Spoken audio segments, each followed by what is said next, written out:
Hey all. So, War 9 here, and I am probably taking the riskiest and least proven fights that I have yet this season. I know all of these work, but I have taken a lot of very safe stuff this season, and I keep talking about that with Hyperion, with Reed, just in general. And as much as I enjoy Tigra, and as much as I do consider myself proficient with her, I haven't really tried to do things with her just because I can. I haven't really brought in other risky champions. Like, I brought Titania straight into war, but, she was also a perfect counter for that fight. I am taking a few potential risks this war. I am the rather recent owner of a rank 4 Valkyrie, and I am taking two fights with her today, with the intention being hitting almost entirely into block. And I am taking two Tiger fights as well. But I'm not really worried about them. Again, the only reason I'm bringing them is because on paper everything looks great. The duels I did make sense. I do consider myself decently proficient with these characters. And in the case of the Valkyrie fights, a friend of the channel, Optimus Chills, has been taking an absolute ton of stuff with her in the Alliance GOM V. And so, even though that hasn't been in my alliance, his experiences have been a significant bolster in my willingness to use her. So, you'll notice I didn't even really talk about this first fight because this was Chavez on a node that benefited armor up buffs, of which she has none. So it was just, hey, you want to see this rank 4 Mr. Fantastic beat up a Mystic that he hard counters for a minute and a half? And that's all that was. I don't really think there's a whole lot to talk about there. But then we have Super Skrull here, and I had actually forgotten because it's been a while since Unstoppable Armor, but I went in and I did my duels, and Tigra's Neutralize applies before some buffs, if it's not already up, but after some others. And so it was very reassuring going into this, and I probably wouldn't have taken it otherwise, that her Neutralize does apply before Super Skrull's buffs happen. Meaning that there is basically no way for her to trigger his armor ups other than hitting into his block with Neutralize down. And so as long as you don't do that one very dumb thing, which you never have any reason to do if he's on a node where you can parry stun, he's just a gimme. And that's exactly what that fight was. So now we have to talk about this MODOK, because the hardest thing here is never back down. Valkyrie's great at MODOK. He doesn't have good block proficiency, she just hits into him. All of the stuff she's doing can't coexist with his special one, so she doesn't have to worry about the weirdness there. But she doesn't really have a regen counter, and so we are going to have to play a specific way to just out-damage this. And it also kind of means that to avoid just dexing all the time, I do end up taking some risks like you just saw there, which means that I am going to hit into him, and eventually I'm going to run out of strike counter because I'm not playing this perfectly.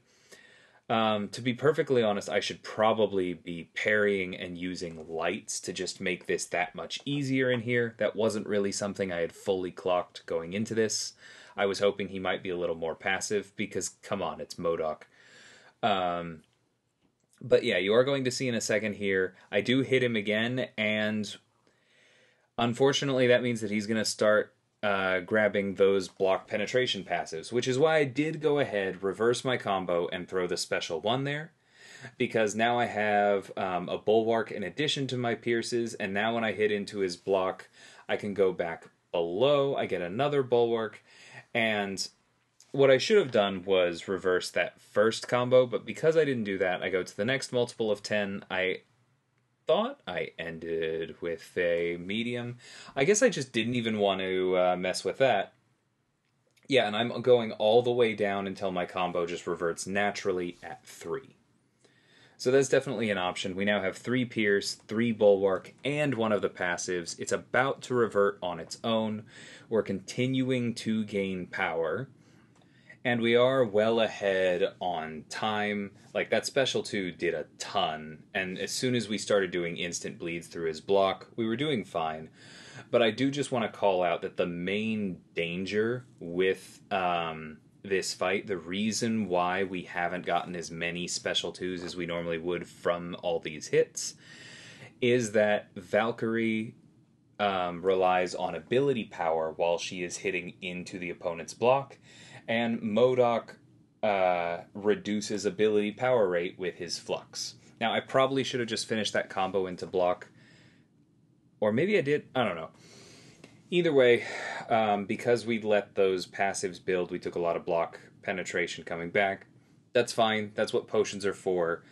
The important thing in that fight for me was don't eat a special, don't eat a combo to the face, and stay on him enough that once you actually get your pierce up, he doesn't regen too much, and we did that successfully. So, I consider that a win. So, to talk about this Gorr fight coming up here just for a minute, because this has been, from what I've seen, one of the most successful defensive placements in Tier 1 this season, and just in general. And the regen is rough, right? And if you don't control the buffs, the debuff damage through block can be very scary. I've seen Archangels die here because the Falter just has too much of an uptime and they can't land poisons on block. And so at that point it's kind of like, why use Archangel? But that's why we have Tigra, because really any of the neutralizers can handle this very well. You don't trigger return policy, you keep his buffs under control. That is the goal. Tigra specifically is not as tanky as Rintra, but it's Tigra. Like, this is a rank 4 Tigra. She's going to do so much damage here that nothing else really matters. You can tell I do have power backs on here. I am also, that was unfortunate. I was definitely a little bit slow on that counter, and I paid for it, but look at that, it doesn't matter. I was using power backs to be safe. I was using the Mr. Fantastic pre-fights to be safe, so we didn't have to worry about him getting as many specials. If we had had the Jabari synergy and had triggered a nullify, he wouldn't have gotten as much from return policy. We basically did everything we could to set ourselves up for success there and make sure that it did not get out of control, and it paid off. So now to talk about Galan. This is the fight specifically that I know people have taken with Valkyrie, but I hadn't actually seen video of it. And whenever I asked about it, what I was always told was literally just hit into block, don't really think about anything else, throw special 2s when you got it. And so that was my game plan here. I'd done duels. I knew that basically Galan gets a special 1, he throws it, he does that 2 times, that's 80 mass right there. If he lets you intercept him on this node because of combat deja vu prowess, then that can be another 10. It's very easy for him to go into the harvest. But basically, what I've been told was a single harvest won't kill you, which makes sense. It's less on defense and it only scales with base damage. And because a single harvest won't kill you, just don't freak out. Stay on top of hitting into his block, and he will go down before he can trigger enough harvest to kill you. Which is a good thing, because as you can see, apparently somebody swapped out his AI profile with Rhinos while I wasn't looking, and he is just giving us so many windows to intercept him. Yeah, this is very anti-Valkyrie AI right here. Really love it. Block damage is no joke while he has that extra charge from the prowess up, so that was unfortunate. And at this point, we're running into the problem that I had noticed in my duels, which is that it's just very difficult to approximate exactly what a power start is going to feel like with Valkyrie and your rhythm. Because I had considered using the special 1 first, reverting combo into block, probably when I was at 11 given the power start, throwing the special 1, and giving myself those evade charges so I could revert combo and back and forth several times into block to get a few of those bulwarks up, because then I would block the special 1s better. And I do actually think, watching this back, that that is the better course of action, because then you have the bulwarks, which we do now, but you are also picking up the pierces faster, And so instead of just doing decent damage into block, you're doing great damage into block like you're seeing right now. Because once the instant bleeds start going, that's where this fight takes off. And you can see how much better we did blocking that special one in the first one. Part of it is he hadn't gotten a prowess recently. Part of it is that our block proficiency is better. And there we go. We accidentally intercept him again. It is what it is. But now we have all 3 Pierce up. We're about to get a 4th as we throw the special 2. This is the goal right here. This is why we're using Valkyrie and not somebody else. We never trigger Conflictor. We don't have to deal with that part of the node. We never have to knock him down. We don't have to deal with Conduit. She can just kill him into block. That's the goal. So, yeah, that was a bit of a tester for our alliance. We hadn't sent that yet. I knew it was possible. Everything made sense on paper, but I was honestly fairly nervous for this war. Tigra's great, but I've died more with her than with most other champions. Bringing her back in the same war that I had Valkyrie had me a little bit on edge. Enough on edge that I actually planned to use a power start boost in this Mangog fight to really be safe, because it is a rank 4 Mangog. And my thumb missed the boost button and hit fight. So thankfully I already had the pre-fights on, or this probably would have been a death. And thankfully I've taken this fight many, many times, including completely unboosted in the off-season, and so I knew Reed was going to be fine here. I was pretty confident he was going to throw that special one there, but it doesn't matter if he doesn't, right? Because that's the thing, is that I just know Reed can handle this. Now, I probably should have done a longer combo into the special one there and really relied on the SIG giving us that big combat power rate, but blocking and baiting out a heavy or a reparry works as well. Now I'm going to block again.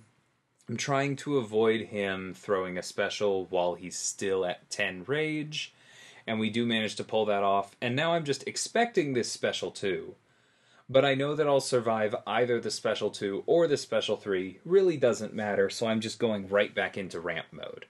Now that he's out of his super mode, there's nothing for me to worry about. He throws the special 2, we auto-evade the first unblockable hit, block another one, evade a later one, take nothing. And at that point, I just know that we've shut him down enough that this fight is completely over. Really feels great. So we managed to come out of this relatively sweaty war unscathed. Now, unfortunately, you could tell if you were watching the map that I was back up in Section 1. By the time I fought, this war was pretty much over. We had some unfortunate early deaths, as has happened. Thank you, Na, for the like and subscribe. As has happened this season. And so we really have to fix that. But BG3 did only drop 2 attack bonuses, and I was really proud of that.